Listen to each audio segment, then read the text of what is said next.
नमस्कार साथियों, गौरव ज्ञान धारा में आपका स्वागत है। आज का ये अपना संडे स्पेशल सेशन जो है वो आप लोगों की बहुत सारी शंकाओं को लेकर आया है, शंकाओं के समाधान को लेकर आया है। इस दरमियान आप अपनी नियमितता कैसे रखोगे वो मैं इसमें बताने वाला हूं। अब इसमें ऐसा है साथियों कि जब आचार संहिता लगने वाली होती है तो बहुत सारी चीजें जो है चल रही होती है दिमाग में, खासकर विद्यार्थियों के। तो अपन आज स्पेशली बात करेंगे आचार संहिता और आपकी वैकेंसी कब आ सकती है, संभावनाएं क्या है, क्या हो सकता है, क्या नहीं हो सकता। क्योंकि संडे को, सैटरडे संडे अपनी क्लास ऑफ रहती है और मैं आप लोगों के लिए स्पेशल सेशन ऐसा ही देता हूं कुछ स्पेशली। तो इस पे अपन चर्चा करेंगे, समय को ज्यादा व्यर्थ नहीं करेंगे, अपने साथियों तक भी ये वीडियो आप पहुंचा देना, ठीक है। सबसे पहले समझते हैं कि आचार संहिता है क्या। अब जैसा कि आप सभी को ध्यान है कि राजस्थान के अंदर विधानसभा चुनाव होने हैं, ठीक है। तो विधानसभा चुनाव से पहले ही आचार संहिता लगाई जाती है। वो क्यों लगाई जाती है उसको अपन समझते हैं। देखो, आदर्श आचार संहिता क्या होती है। भारत निर्वाचन आयोग ने स्वतंत्र एवं निष्पक्ष निर्वाचन सुनिश्चितता हेतु चुनावों में राजनीतिक दलों और उम्मीदवारों के मार्गदर्शन के लिए कुछ नियम और कायदे बनाए हैं। ये क्या है? एक नियम और कायदे हैं। ये नियम कायदे आदर्श आचार संहिता कहलाते हैं। राजनीतिक दलों ने इन्हें मानने के लिए आम सहमति दी है तथा इसके सिद्धांतों का पालन करने के लिए प्रतिबद्ध है। तो ये आदर्श आचार संहिता होती है जिसके तहत कुछ नियम होते हैं, कायदे होते हैं, कानून होते हैं जो उसके तहत फॉलो करने ही होते हैं, ठीक है। आदर्श आचार संहिता। अब यदि इसमें अपन बात करें कि आदर्श आचार संहिता जो होती है इसके अंदर क्या क्या रोक होती है, ठीक है, क्या किया जा सकता है, क्या नहीं किया जा सकता, तो उसको समझने के लिए ये पेज आप लोगों के लिए बहुत ही काम आने वाला है। क्यों? क्योंकि आप लोगों के मन में जो शंका है ना कि सर ये हो सकता है या नहीं हो सकता, वो ये, तो यहां पे आप समझ सकते हो। देखो क्या क्या किया जा सकता है, इसके अंदर क्या क्या हो सकता है, ठीक है। यहां पे भी हम बात करेंगे आदर्श आचार संहिता लागू होने पर इन कामों पर रहेगा प्रतिबंध, ठीक है। ये चीजें नहीं की जा सकती, इसके दरमियान इन पे प्रतिबंध रहता है, ठीक है। देखो, अधिकारी कर्मचारियों के ट्रांसफर और पोस्टिंग पर रोक रहती है। पोस्टिंग यानी नियुक्ति, ट्रांसफर के बाद जो पोस्टिंग होती है उस पर रोक लग जाती है, यानी ट्रांसफर वगैरह इसके अंदर नहीं होते। नई नियुक्तियों के संबंध में भी मैं बात करूंगा, जो अभी भर्ती परीक्षाएं चल रही है उनकी नियुक्तियों के संबंध में बात करूंगा कि कैसे, यदि आदर्श आचार संहिता के अंदर होती है तो वो कैसे हो सकती है, वो मैं बात करूंगा आगे। यहां पे ये ध्यान रखना कि ये चीज है, ट्रांसफर नहीं हो सकते। नई योजनाओं के प्रस्ताव और लागू करने पर रोक रहती है। कोई भी नई योजना लागू भी नहीं होती है और प्रस्ताव भी उसका नहीं लिया जाता है। योजनाओं के शिलान्यास उद्घाटन पर रोक रहती है। सब उद्घाटन पर रोक रहती है, यहां तक कि जब इलेक्शन होते हैं ना तो कहीं शिलालेख वगैरह लगे होते हैं उद्घाटन के, उनको भी हाइड कर दिया जाता है। उसके ऊपर भी जब इलेक्शन हो रहे होते हैं तब उसके ऊपर भी पर्चे लगा दिए जाते हैं, हाइड कर दिया जाता है, ठीक है। इसके अलावा नई सरकारी भर्तियों पर रोक रहती है। आप लोगों के लिए यह सबसे इंपॉर्टेंट है। नई वैकेंसीज नहीं आती। आदर्श आचार संहिता लग गई है तो नई वैकेंसी उस दरमियान बिल्कुल ही नहीं आएगी, ठीक है। नई वैकेंसी आती नहीं है, ये चीज दिमाग में स्पष्ट कर लेना, ठीक है। इसके अलावा देखो, सरकार अपनी उपलब्धियों के होर्डिंग नहीं लगा सकती कि हमने ये करवाया वो करवाया, उससे पहले है लगा देती है, बाकी उसके दरमियान नहीं लगा सकती। इसके अलावा सरकारी पैसे से विज्ञापन पर रोक रहती है। प्रचार के लिए सरकारी गाड़ियों का इस्तेमाल नहीं होता है। सरकारी गाड़ियां जो बत्तियों वाली मिलती है वो, अब वैसे तो वो बत्तियां बंद कर दी है, लेकिन फिर भी जो कई सारे अफसरों के पास में वगैरह होती है उन पे भी रोक रहता है, ठीक है। चुनाव प्रचार के लिए धार्मिक स्थल का इस्तेमाल नहीं होता है। बिना अनुमति रैली और जुलूस पर रोक रहती है। मंत्री विधायक चुनाव प्रक्रिया में शामिल अधिकारी से नहीं होते हैं, ठीक है। ये सारी चीजें अब आप लोगों के लिए इसमें, जैसे आप लोग अभ्यर्थी हैं, आप लोग वही ये ज्यादा वीडियो देख रहे हैं जो इन वैकेंसी में तैयारी करने वाले हैं, जो नई तैयारी करना चाहते हैं उनके लिए। तो यहां पे ये चीज तो ध्यान रखना कि नई भर्तियां नहीं आती है, ठीक है।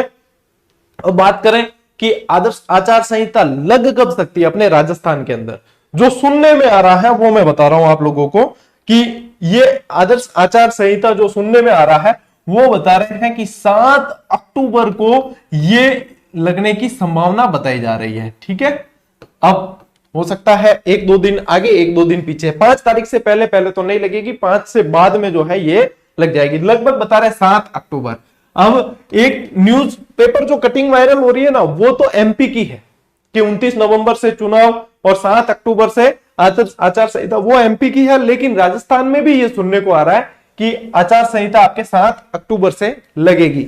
तो 7 अक्टूबर से मान लो लग जाएगी, तो नई वैकेंसी या जो चल रही है उनके बारे में क्या होगा? तो यहां पे आप समझो थोड़ा सा ये आज की ही न्यूज कटिंग है, इसमें देखो नियुक्ति पर संशय जताया गया है कि नियुक्तियां कैसे दे पाएगी। ये दैनिक भास्कर की न्यूज कटिंग है जिसमें बताया कि आरपीएससी सरकारी स्कूलों में लेक्चरर के 6000 और वरिष्ठ अध्यापक के 9760 पद भरे जाने हैं। आदर्श आचार संहिता लगने तक 15960 शिक्षकों के पद भरना मुश्किल और 1300 को भी ज्वाइनिंग लेटर नहीं दिया अभी तक। ठीक है ना, ये क्या है कि ये तो है देखो स्कूल लेक्चरर, इनके परिणाम आए, ये आ चुके हैं और ये बाकी है परिणाम आने। तो यहां पे चुनौती आरपीएससी के सामने यह है कि इनके परिणाम जारी करने हैं और इनको आदर्श आचार संहिता से पहले पहले नियुक्ति देनी है। एक सवाल जो दिमाग में आता है, ध्यान से वीडियो को देख लेना, मैं हर एक चीज पे चर्चा कर रहा हूं। एक सवाल जो दिमाग में आता है वो ये है कि सर आचार संहिता मान लो लग गई तो क्या जो इसमें सेलेक्ट हुए हमें पोस्टिंग नहीं मिलेगी?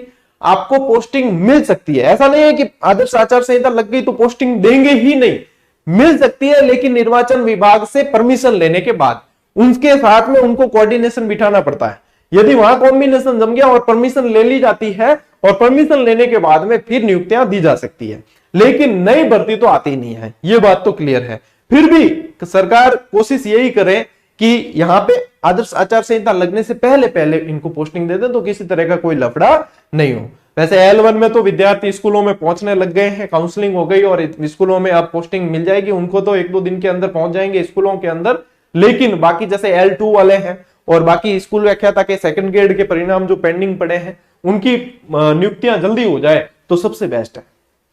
यहां पे ये वीडियो बनाने आपको जानकारी देने के साथ साथ एक तरह का सुझाव भी है और अपने को क्या प्रयास करना है उसके बारे में भी मैं बताऊंगा। मैं क्या प्रयास करूंगा आप लोगों के लिए वो भी बताऊंगा कि कैसे वैकेंसी जल्दी आ सकती है, ठीक है, कैसे दबाव बनाया जा सकता है। ये आजकल जरूरी हो गया, थोड़ा सा एक्टिव रहे अपन, ठीक है। ये नहीं है कि सर दिमाग में देखो कई तरह के लोग होते हैं कि सर के व्यूज आएंगे, वो है व्यूज तो ऐसे भी आप पुराने जितने भी अपने कंटिन्यू वीडियो चल रहे हैं लगभग एक्टिव ऑडियंस ही है, व्यूज की कोई चिंता ही नहीं है। लेकिन चिंता इस बात की है कि यहाँ पे वैकेंसी निकल जाती है तो बच्चों की कंटिन्यूटी बनती है और सिलेक्शन के लिए लंबी तैयारी की जरूरत होती है। जब वैकेंसी नहीं निकलती है तो बच्चे थोड़े से उदासीन हो जाते हैं कि कब आएगी कब नहीं आएगी, तो उनकी कंटिन्यूटी नहीं बन पाती है। सबसे मेन चीज है कंटिन्यूटी बनना, उसके लिए वैकेंसी आनी जरूरी है।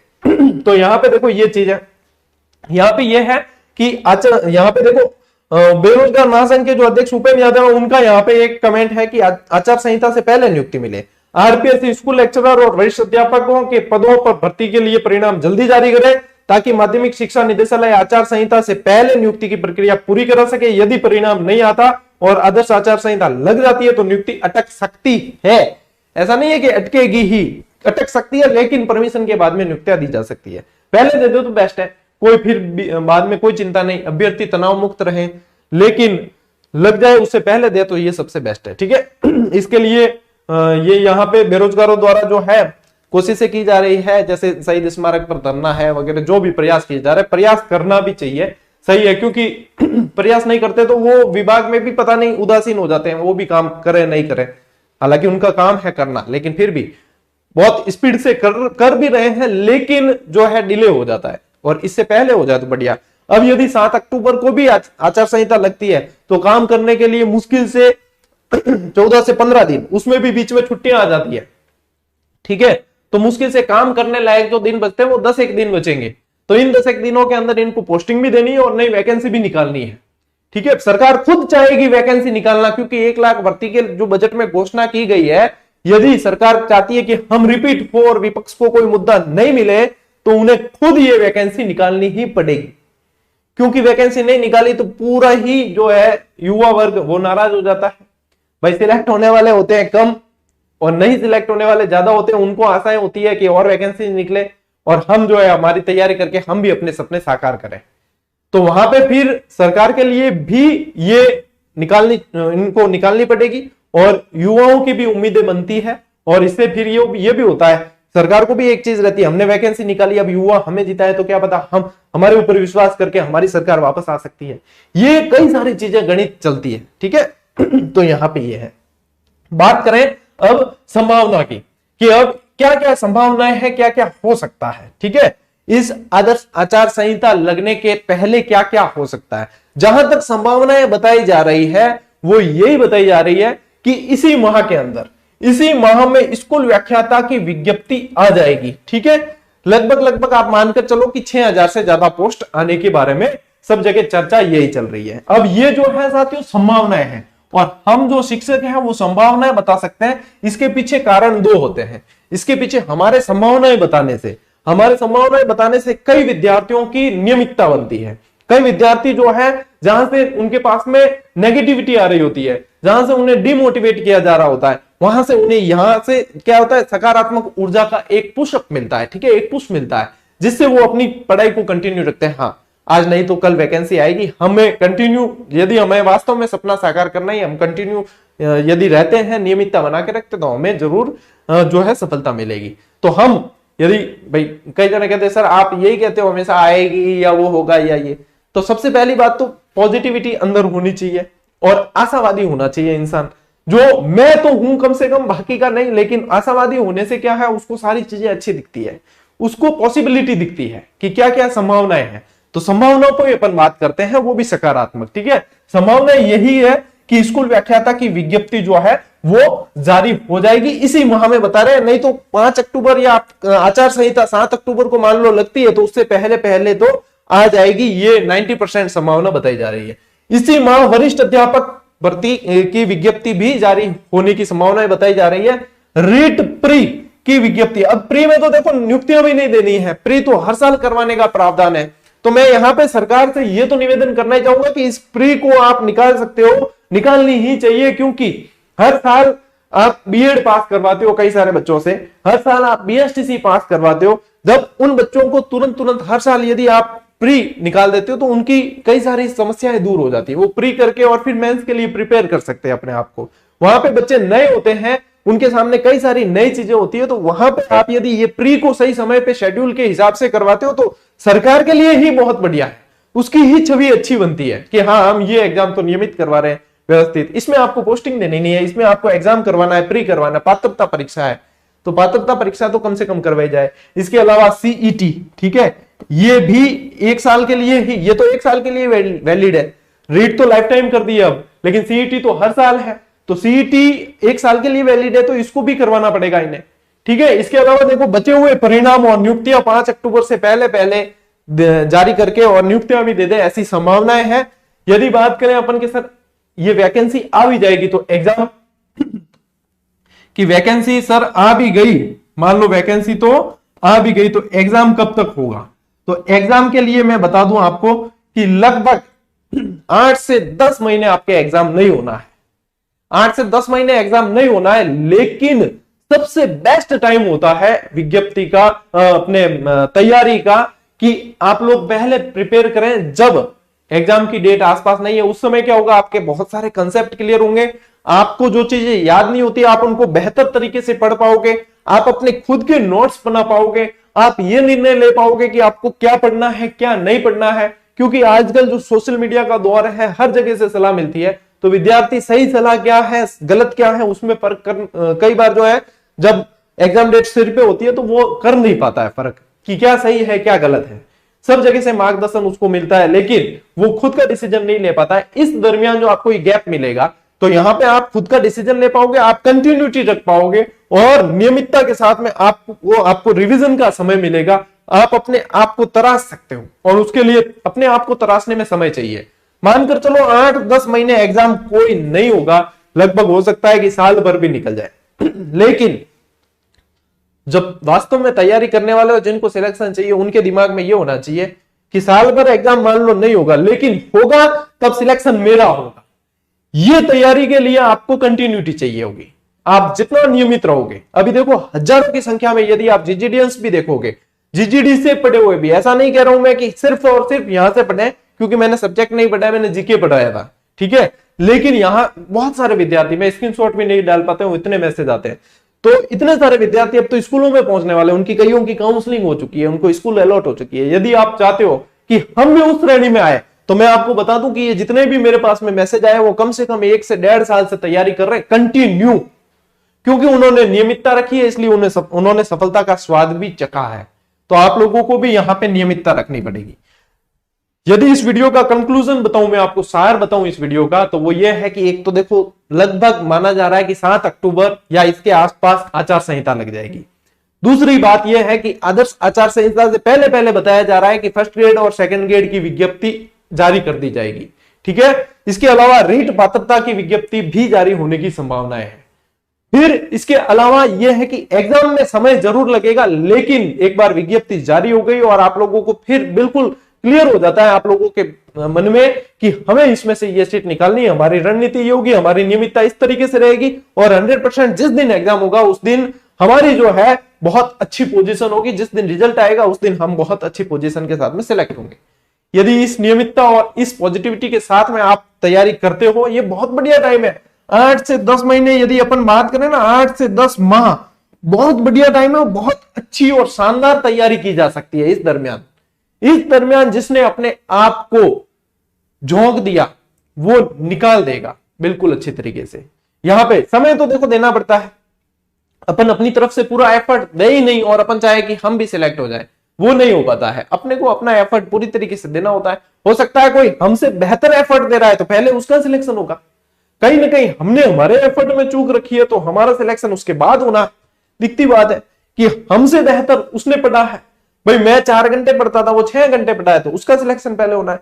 वो बेहतर तरीके से पढ़ता था, उसकी रणनीति बेहतर थी, वो भटकाव उसके अंदर नहीं आता था, वो बहकाव में नहीं आता था, तो वहां से बेहतर स्थिति उसकी अपनी से बेहतर स्थिति है तो पहले सिलेक्शन का हकदार भी वो होता है। हमारी जो गलतियां हैं उसमें हम सुधार करें और उसके बाद में हम अपने आप को तराशें और नियमितता के साथ में पढ़ाई करें तो फिर ये बेस्ट है।